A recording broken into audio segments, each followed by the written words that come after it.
Hello, আসসালামু আলাইকুম friend. আমি আসলাম আপনাদের মাঝে 4V স্পাইডার পেজ থেকে। সবাইকে জানাই স্বাগতম আমার পেজে। তো আমি একটা নতুন টপিক বা ভালো একটা আলোচনা করার জন্য আপনাদের মাঝেই আসলাম। সেটা হলো এবারের বিপিএল নিয়ে একটা আলোচনা। আমাদের এবারের বিপিএল এ অনুষ্ঠান হয়ে গেল রিসেন্টলি।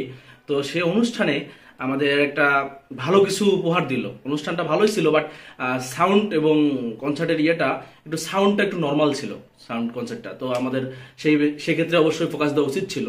তো আমি আরেকটা জিনিস বলতে চাচ্ছি যে এবারের বিপিএল এ ধামাকা হলো আমাদের নতুন কিছু যেটা দেখলাম, বাংলাদেশে পাকিস্তানের শিল্পী আসছে। সেটা হলো রাহাত ফতে আলী খান।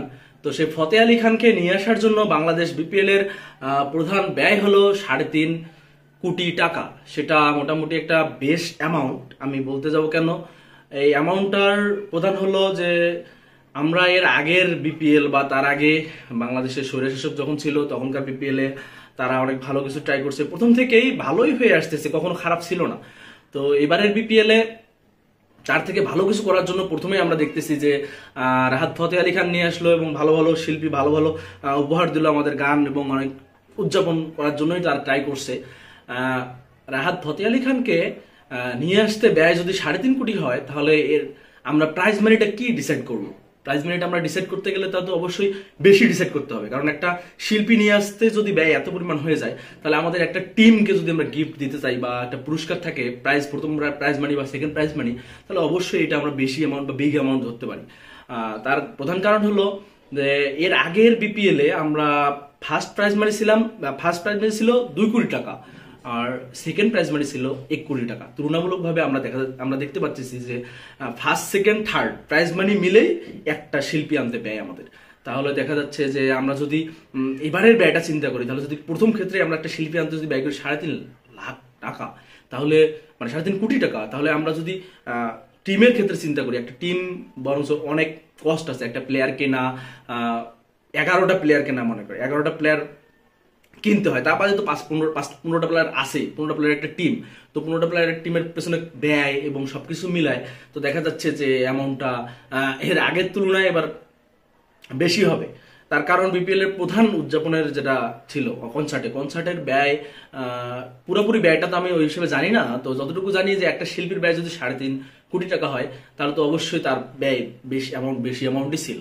তো ওই তুলনায় আমরা কনসার্টে ওইভাবে ফিলটা পাই নাই যে এটা বিগ একটা ভালো একটা অনুষ্ঠান বাংলাদেশের মধ্যে। কারণ এই বিভিন্ন কনসার্ট হয়েছে, সবার আগে বাংলাদেশ হইলো কিছুদিন আগে, সেটা কনসার্টেতেও বাংলাদেশের যারা শিল্পী ছিল তারাই ছিল সবগুলা। তো সেখানে আমি মনে করব যে এর থেকে অনেক ভালো কিছু ছিল, কারণ সব শিল্পী বাংলাদেশের তারা এখানে উঠছিল এবং স্টেজে গাইছে, সারা দিন ব্যাপী ছিল এটা অনুষ্ঠান।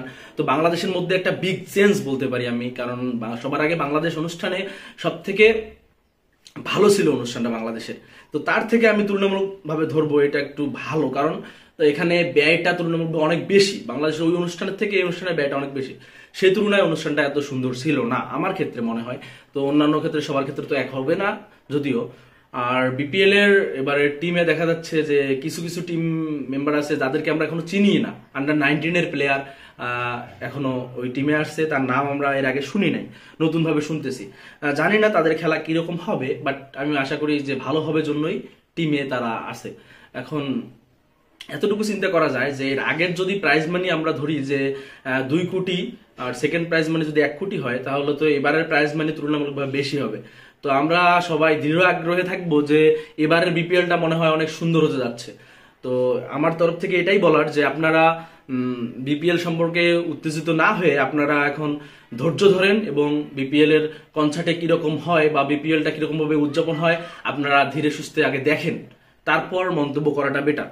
কারণ অবশ্যই বাংলাদেশ স্বৈরশাসকের কাছ থেকে চেঞ্জ হওয়ার পরেই বাংলাদেশ নতুন করে সবকিছু দেখতেছে এবং নতুন সুন্দর করে দেখতেছে। মানুষ এখন দেখার জন্যই আছে দৃঢ় আগ্রহে যে এবারের বিপিএলটা কিরকম হয়। তো আমি মনে করি যে আপনারা সবাই ধৈর্য ধরেন এবং দেখেন বিপিএলটা এবারের আসরে মনে হয় নতুন কিছু আসতে যাচ্ছে।